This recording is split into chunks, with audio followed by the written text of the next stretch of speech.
It's here at Iquitos that our paths are going to diverge from those of Francisco de Orellana and Indiana Jones.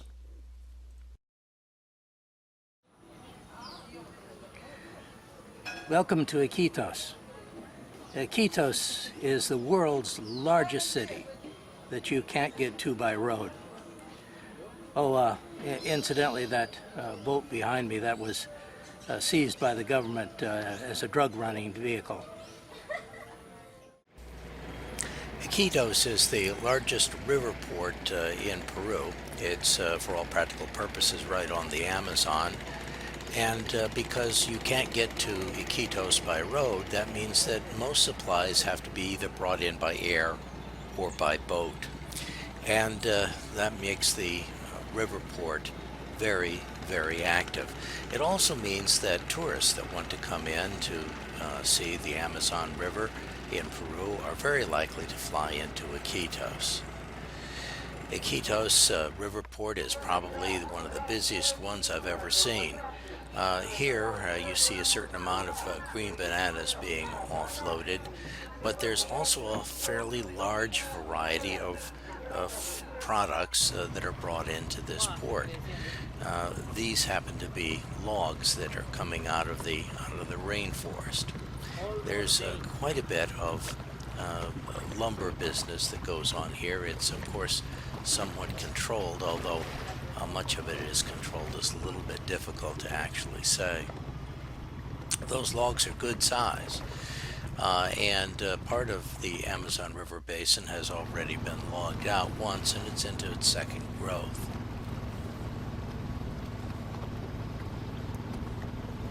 There's also a pretty robust river police force here with Coast Guard-like riverine ships. This is probably the largest river port, most active river port I've actually ever seen.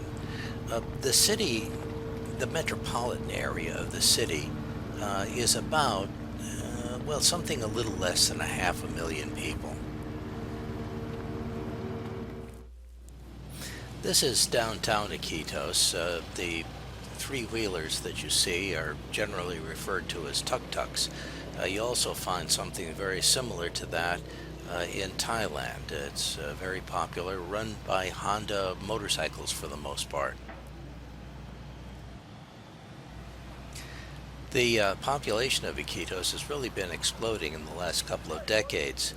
It was only about, a decade or so when it was about half the size that it is now. It's becoming very popular with tourists, and that's driving the population up. That's a primary driver anyway. That plus the trade on the Amazon River and forest products.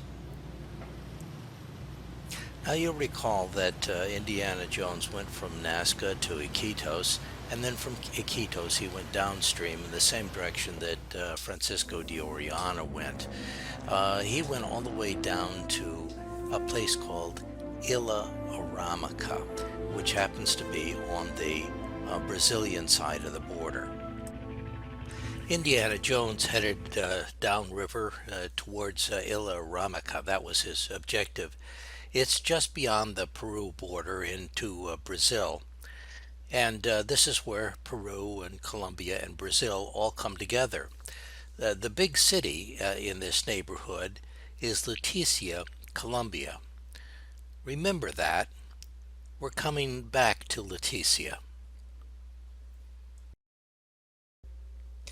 Like Indiana Jones, we're flying into Iquitos, but we're not going downstream. Instead, we're going to be going upstream, and this means to the south. In this particular case, we're going to be going down the Amazon, that is up the Amazon River, that is south on the Amazon River, and we're going to a little river called the Tahuayo River. And we're going up that river to the Tahuayo Lodge. And the Tahuayo Lodge is where I'm going to be staying. Nearby there's an Amazon research station, and I'll be staying there as well. It's not very far from the Amazon River. And as you can see, it's deep, deep in the forest. It's in the rainforest. And this is the rainy season. And this is exactly what it looks like from the air. On the way to the lodge, there's an opportunity to see some Victoria water lilies. Now, you can't see these at the lodge itself, and the reason is because the water is too acid at the lodge. So you have to see them either coming or going from the lodge back to Iquitos. I had first seen these water lilies at the Botanical Gardens in St. Louis, and I was keen to see them again, but this time in the wild.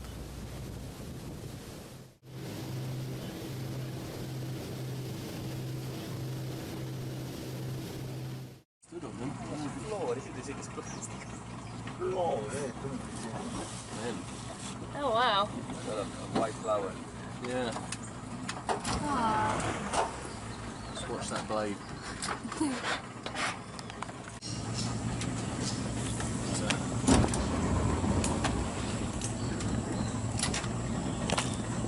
Oh god, they are spiky.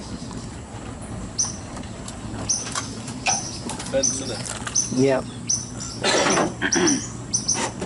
Yeah, it is.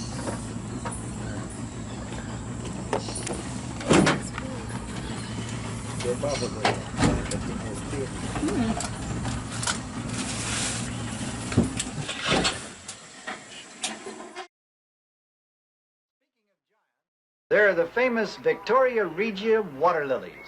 They measure up to 4 feet across and have blossoms the size of basketballs.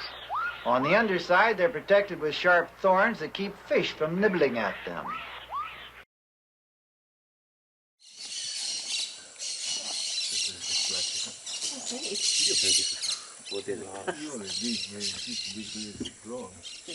I'm not sure I can stand on them. Well, these are relatively small. Compared to the big ones. The biggest ones are a little bit bigger, and you can put a lot of weight on them. Oh. Okay.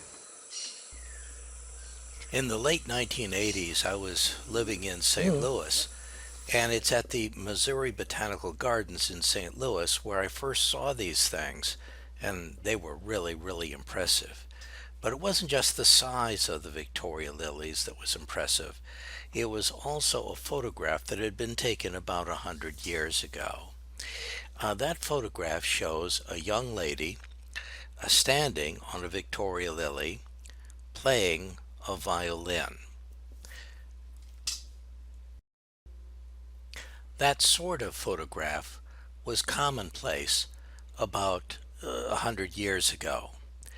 The Victoria lilies don't seem to have any difficulty in supporting the weight of small children, or even large children for as far as that goes. Nevertheless, an adult woman standing on a Victoria lily was truly impressive.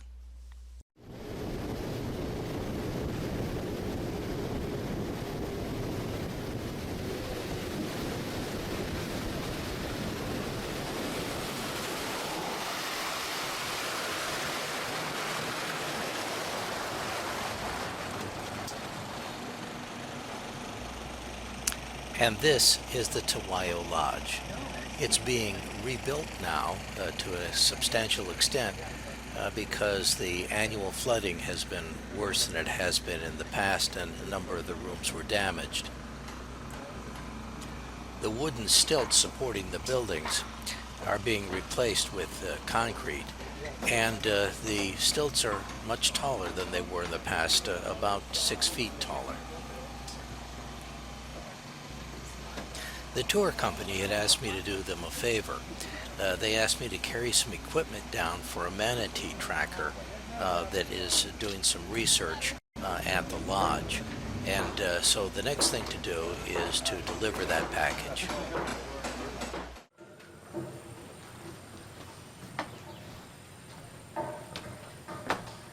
Are you Grace? I am Grace. I've got a package for you from the you United have the States. package. Oh, it's from my mom. I've been waiting forever for it. Ah, So, what's in the box? The box has my laptop charger in it. Mine broke from the, I don't know, from an oversurge here. Aha. So, what are you doing here? I have been doing research on the manatees here. Yes, I monitor, there's 3 released manatees here that they've released, and I go out and I follow them and get GPS signals of them. GPS signals. And then what happens to the data that you collect? Well, I collect the data. Each day I'll go out and I'll get hopefully a good GPS point of where they are, and I collect it over a year, hopefully, and eventually I'll write a paper on it. Oh, great. Yes. So, I'm glad to meet you, I'm Grace. Yes, nice to meet you. and I hope you have good luck with your manatees. Thank you very much. Bye. Bye.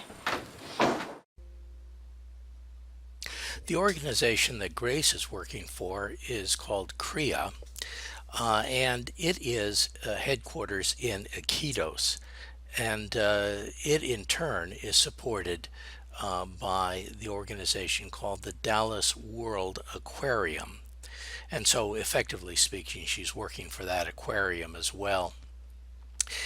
This organization in Iquitos specializes in rescuing manatees. You see, manatees, sometimes called sea cows, are very edible. And so it's not unusual that they get hunted. Now, the Peruvian government has protected them since 1973. The problem is that people are rather used to hunting them, and after all, they are called sea cows for a reason. They weigh in at as much as about 800 pounds apiece. And so the result is that they are, in many ways, the best source of protein in the neighborhood. The mothers often get slaughtered, and that leaves the babies. And pretty frequently, the natives try to raise the babies and fail. But instead of raising them and failing, a lot of natives are turning them over to this organization for release back into the wild. Manatees come to the surface about once every 5 minutes and stick their nose up above the water to get a breath of air. This organization also allows you to come in and feed them.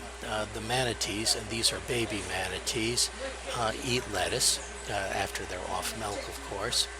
And this kind of lettuce is actually a seaweed.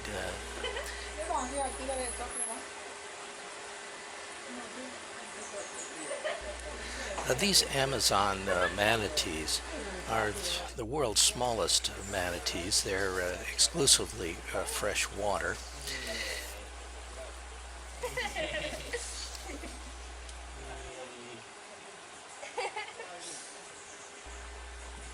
The manatees have very small eyes, and their eyesight is in fact poor.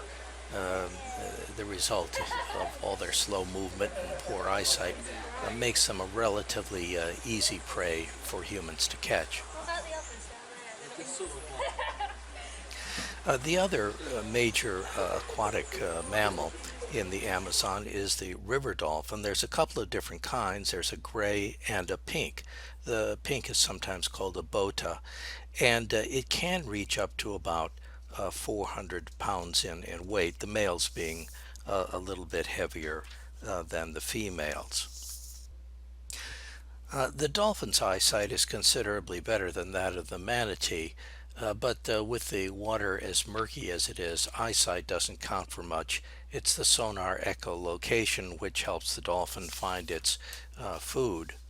The dolphins are also hunted by people, usually not to be eaten directly by people, but rather to be killed and used for bait for catfish or other kinds of fish. Mythologically, it is said that at night Amazon river dolphins become handsome young men, and they seduce women, impregnate them, and return to the river in the morning to become a dolphin again. The dolphins come in 2 colors. One's a gray and one's a pink, and it's the pink dolphin that is more interesting. The dolphins are not afraid of people in this area too much, but they don't exactly come up to the boat and shake hands either. The pink dolphin is anatomically different from most other dolphins in that it can move its head considerably to the right and left. Most dolphins have their necks pretty much frozen. And if anybody tells you why the pink dolphin is pink, they're lying, or at least misinformed, because no one really knows why they are pink.